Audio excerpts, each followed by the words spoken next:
Bonjour, frères et sœurs. Bien de retour dans nos études de ces lettres rouges, de ce petit sermon dans Luc, chapitre 12. Il vient d'annoncer à ses disciples qu'il doit être prêt à proclamer son message et de ne pas le cacher, parce que ça ne doit pas être caché. Eh bien, il va avancer maintenant à qu'est-ce qui pourrait les retenir, la crainte.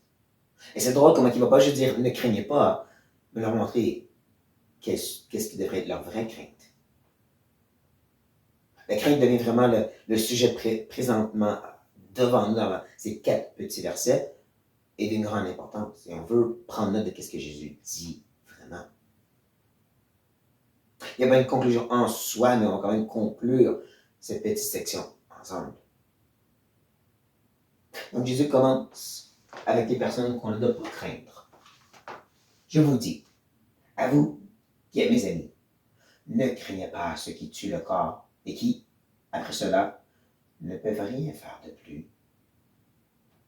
À qui s'adresse encore aux disciples, ceux qui appellent des amis. On voit à quelques reprises dans les évangiles et surtout dans Jean, le discours de la chambre haute, il va référer à ses amis. Vous êtes mes amis. C'est les disciples, c'est les apôtres, c'est ceux qui le suivent. On n'était pas complètement saisi le salut, ça c'est après la croix, n'empêche, c'est à eux qui parlent. C'est à eux qui veut les avertir, comme on dit, en lien avec le fait que le message doit être prêché. Et qu'est-ce qui le retiendrait? La crainte de l'homme, la crainte de mourir. Parce qu'il prêche un message que je ne veux pas entendre. C'est ce qu'on doit faire comme ligne ici. Il semble bien logique. Pardonnez-moi. Jésus prend le temps de dire « je vous dis ». C'est ça qu'ils ont rappelé un explicatif. Ça se remet l'accent sur quelque chose de spécifique ici. Je vais vous dire quelque chose d'important à vous, mes amis. Je vais vous dire qu'il ne faut pas craindre les gens qui tuent le corps.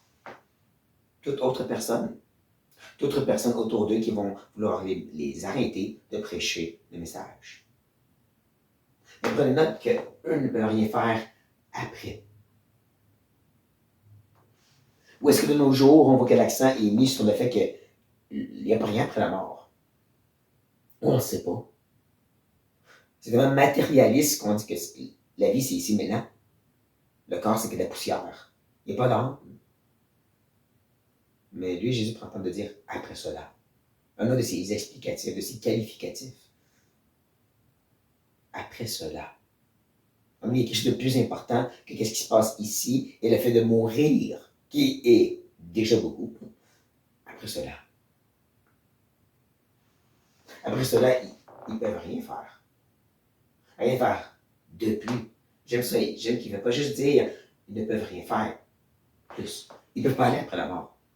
Un être humain ne peut rien faire, ils ne savent rien de ce qui se passe après, de par nos sciences ou nos capacités.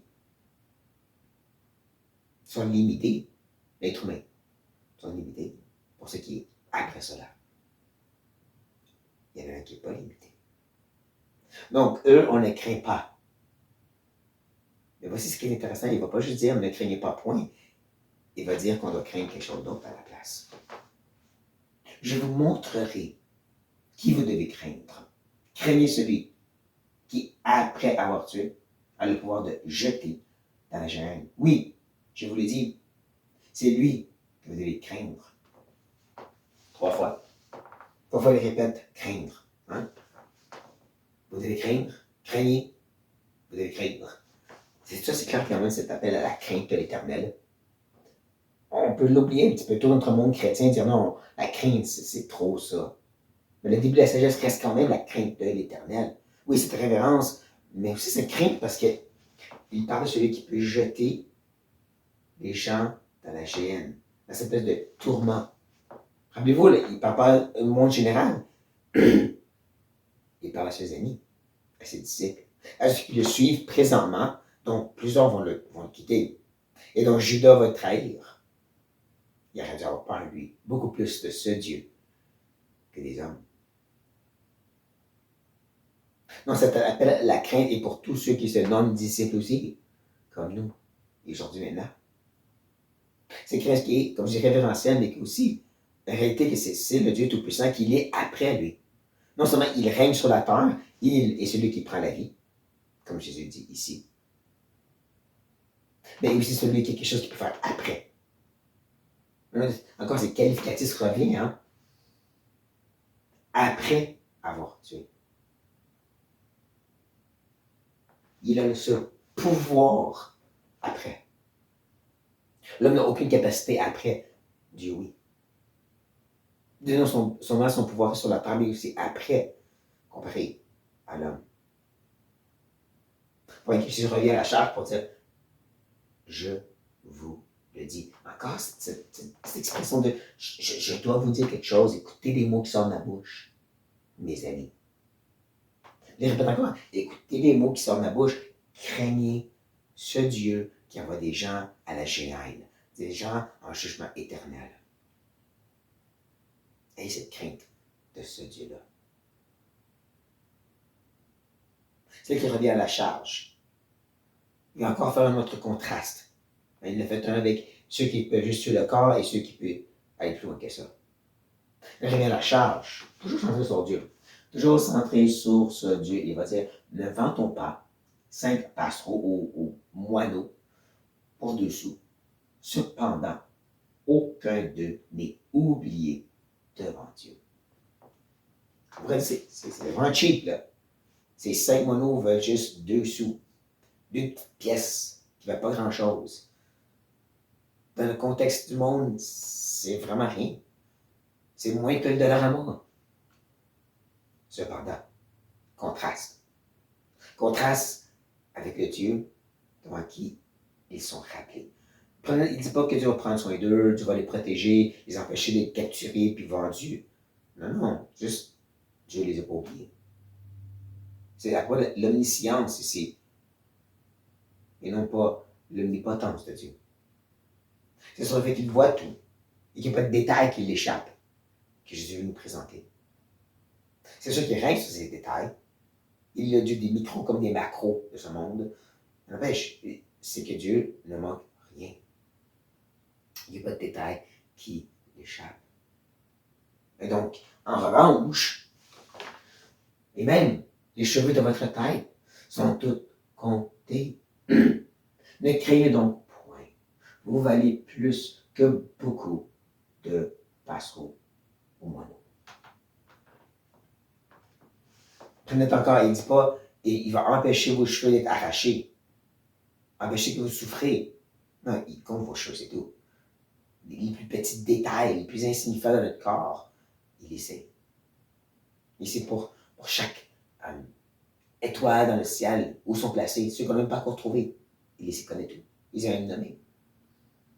Dieu donne du détail, comme les cheveux de la tête. Ça n'enlève pas le fait qu'il y a des choses qui vont arriver, qui vont être discutées, comme des gens qui vont vouloir vous tuer parce que vous prêchez l'évangile. Mais Dieu, il sait tout. Il n'y a pas de détail qui l'échappe. Et donc, c'est à cause de cette vérité que Dieu le sait, non pas que Dieu va agir, que Dieu le sait, qu'ils sont appelés à ne pas craindre. Donc, ne craignez pas les gens qui tuent, craignez Dieu qui peut aller plus loin, mais arrêtez, ne craignez rien du tout, parce que Dieu sait tout. C'est beau comme simple argument, n'est-ce pas? Dans le temps de nos jours, dans le monde chrétien, où on veut tellement activer des choses, puis réussir des choses, puis voir des miracles, puis qu'on oublie qu'à la base, le plus important, c'est tu fais juste confiance à Dieu. Est-ce que tu fais confiance à Dieu? Beaucoup plus extraordinaire comme foi, ça. Cette simple foi qui dit, Dieu sait qu'est-ce qu'il fait. Dieu connaît tous les détails. Dieu est en contrôle. Je lui remets tout. Je ne m'inquiète de rien. Je n'aurai pas cette crainte-là. Parce que je vaux plus que des petits moineaux dont Dieu connaît très bien, que les petits insectes et les microbes que Dieu connaît très bien, chacun d'entre eux. Il me connaît bien parce que je suis son enfant, je suis son ami, je suis à lui.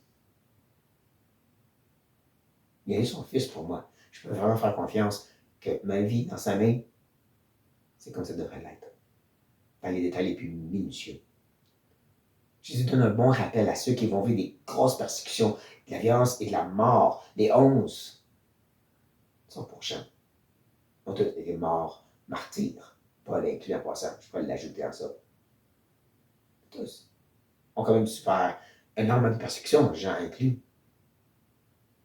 Mais il a tout fait confiance à Dieu pour qui il est. C'est mon rappel, c'est pour nous, frères et sœurs. J'espère que ça parle à vos cœurs, bien comme il faut. Sur cette note, soyez bénis.